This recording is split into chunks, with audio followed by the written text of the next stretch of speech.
Eu nunca esqueço daquele ano. Era 1941 e eu tinha 19 anos. Meu nome é Amália e até aquele verão a vida no vilarejo de São Vicente, no interior do Rio Grande do Sul, era tranquila. Nosso povoado ficava às margens do rio Taquari, que, apesar de ser a fonte da nossa subsistência, naquela época mostrou sua face mais cruel. Naquele fevereiro, a chuva parecia interminável. Começou com uma garoa constante, daquelas que deixam o ar pesado e enchem as plantações de lama. Meu pai dizia que não era nada coisa do verão, como ele chamava, mas os dias viraram semanas e a chuva só aumentava. A água escorria das montanhas como um véu cinza, turvando o horizonte. No terceiro dia seguido sem sol, lembro da minha mãe rezando baixinho enquanto trançava o cabelo. Ela nunca rezava, assim com aquele tremor na voz. Tudo piorou numa madrugada sufocante. Acordei com um estrondo, como se a própria terra estivesse se partindo. Quando abri a janela, vi o rio. Ou o que parecia ser o rio, porque agora ele havia engolido as margens, as plantações e o que restava do nosso quintal.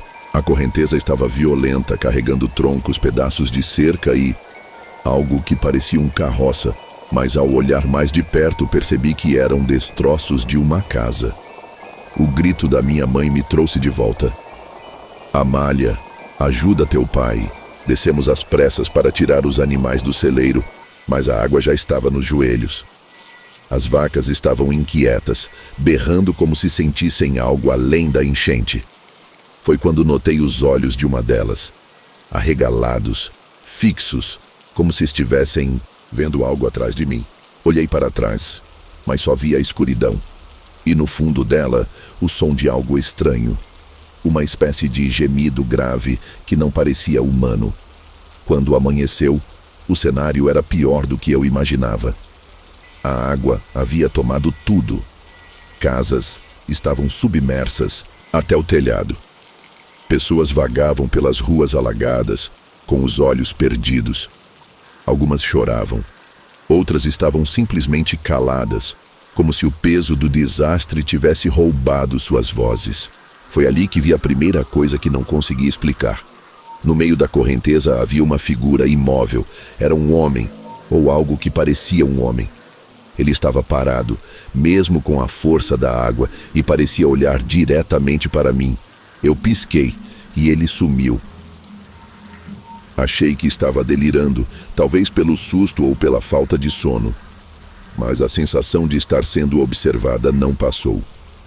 Mesmo enquanto ajudávamos os vizinhos a se abrigarem no alto da colina, eu sentia aqueles olhos invisíveis. Parecia que algo no rio estava nos vigiando, como um predador à espreita. E não fui só eu. Dona Teresa, a viúva que morava no fim da rua, me puxou pelo braço naquela manhã. Seus olhos estavam fundos, como se não dormisse há dias. Tu viu, não? Viu? Ela sussurrou, apertando meu braço com força. Viu o quê? Perguntei confusa. A coisa no rio. Ele tá lá, Amália. Sempre esteve. A enchente só trouxe ele mais perto. Achei que a velha estava delirando, mas havia algo no tom dela que me fez gelar. Ela apontou para o rio, onde as águas turvas carregavam destroços e galhos. Não é só a chuva, não é só o rio. Isso é um castigo. Eu me afastei dela, tentando ignorar o desconforto que suas palavras causaram, mas não conseguia tirá-las da cabeça. À noite, deitada na cama improvisada no sótão da casa do meu tio, ouvia o som da água lá embaixo. Não era só o barulho do rio. Havia algo mais, algo que parecia sussurrar. Parecia um lamento distante como vozes debaixo d'água. 2 dias depois, o caos tomou conta. Uma parte do vilarejo, mais próxima do rio, simplesmente desapareceu. Casas inteiras desabaram, levadas pela correnteza. Meu pai e alguns homens tentaram construir uma barreira com sacos de areia, mas era inútil. A força da água era brutal. No meio da confusão, gritos começaram a surgir. Maria sumiu. Alguém gritou. Maria era uma menina de 7 anos, filha dos vizinhos. Disseram que ela havia escapado para buscar o cachorro que estava preso na cozinha quando a água invadiu. Organizamos uma busca, mas já estava escuro e a correnteza era forte demais. Lembro do pai dela chorando, ajoelhado na lama, enquanto a mãe dela soluçava. No meio da busca, ouvi algo de novo. Um som grave, gutural, vindo da direção do rio. Parecia próximo, mas ninguém além de mim parecia notar. Quando olhei na direção da água, vi de novo aquela figura imóvel, parada no meio da correnteza. Não era possível que aquilo fosse humano. A silhueta era alta, desproporcional, como se os braços fossem longos demais para o corpo. Eu sabia que não deveria me aproximar, mas algo parecia me chamar. Amália. Meu pai segurou meu braço, tirando-me do transe. Onde tu vai? Fica com o grupo. Engoli em seco e recuei, mas passei o resto da noite olhando para o rio pela janela. Eu sabia que havia algo ali, algo esperando. E quando finalmente adormeci, sonhei com ele. No sonho, eu estava debaixo d'água. Não conseguia respirar, mas não me afogava. Ao meu redor, viam-se sombras, formas humanas se debatendo, gritando sem som. Entre elas, aquela figura me observava. Não havia olhos, mas eu sabia que me via. Acordei arfando com o coração disparado. Minha mãe rezava no canto do quarto, enquanto meu pai empilhava sacos de farinha para proteger a entrada da casa. É o fim dos tempos, ela murmurava. O rio vai nos levar todos. No dia seguinte, as coisas ficaram ainda mais estranhas. Durante a manhã, começaram a encontrar corpos presos nos galhos ou flutuando na água, mas não eram corpos comuns. Havia algo errado neles. Os rostos estavam distorcidos, como se tivessem sido esmagados, e os olhos, todos tinham os olhos abertos, mas não havia vida neles. Apenas um vazio, como se algo tivesse roubado suas almas. Naquela tarde, Dona Teresa desapareceu. Os vizinhos disseram que ela saiu de casa gritando, dizendo que o rio estava chamando. Quando fomos procurá-la, encontramos apenas o lenço dela preso num galho perto da margem. E mais uma vez, eu vi a figura. Dessa vez, estava mais perto, parada na beira do rio com os pés dentro da água. Tive a impressão de que sorria, mesmo sem um rosto visível. Naquela noite, o silêncio foi o que mais me assustou. Depois de dias ouvindo o rugido da água e os lamentos do vilarejo, a ausência de som parecia um aviso. Era como se o mundo estivesse segurando a respiração.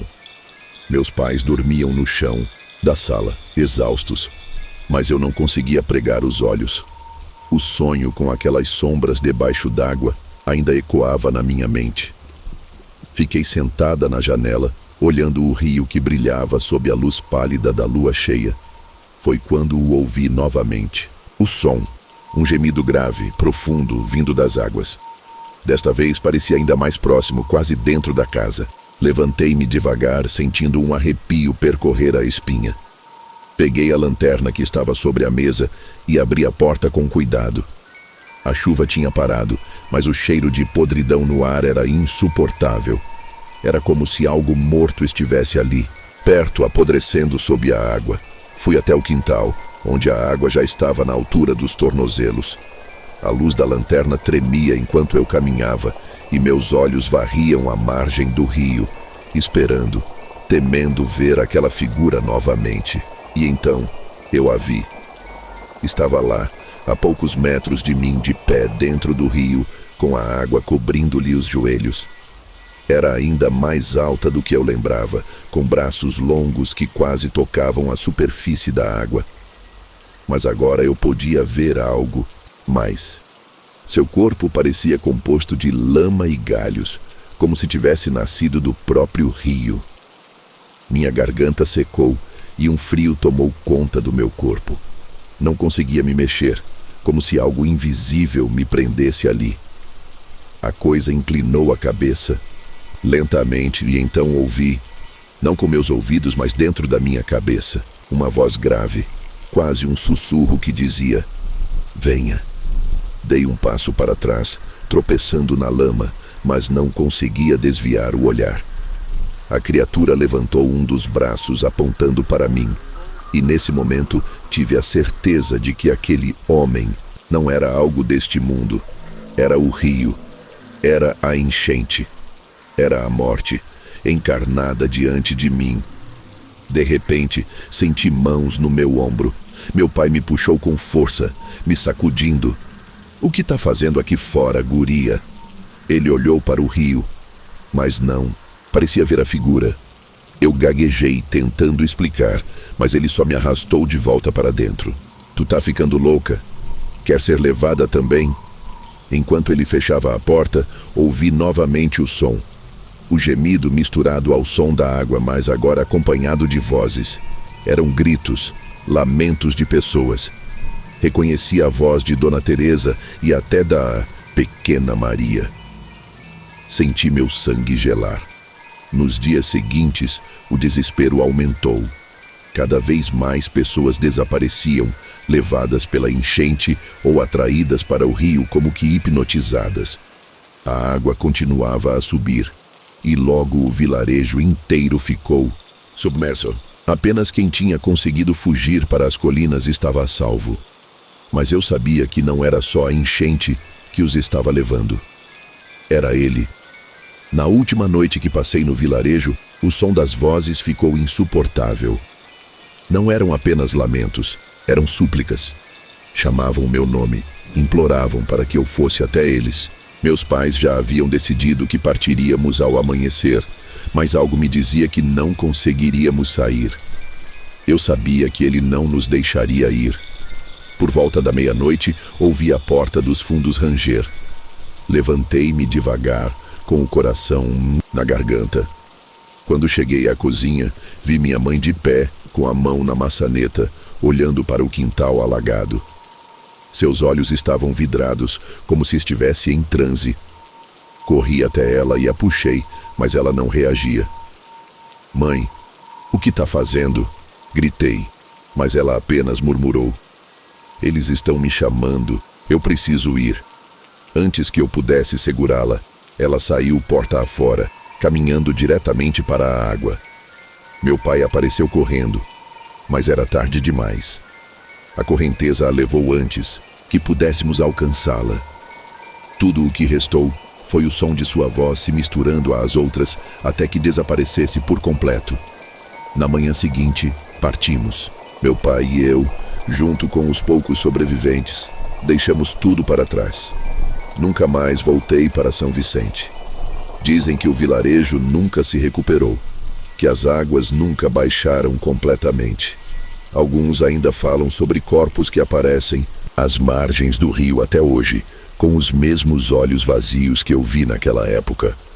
Mas às vezes, durante a noite, ainda ouço o som do rio. O mesmo gemido, o mesmo lamento.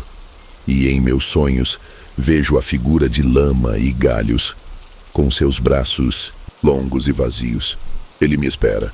Ele nunca esqueceu. E eu sei, no fundo do coração, que um dia ele vai me chamar de novo.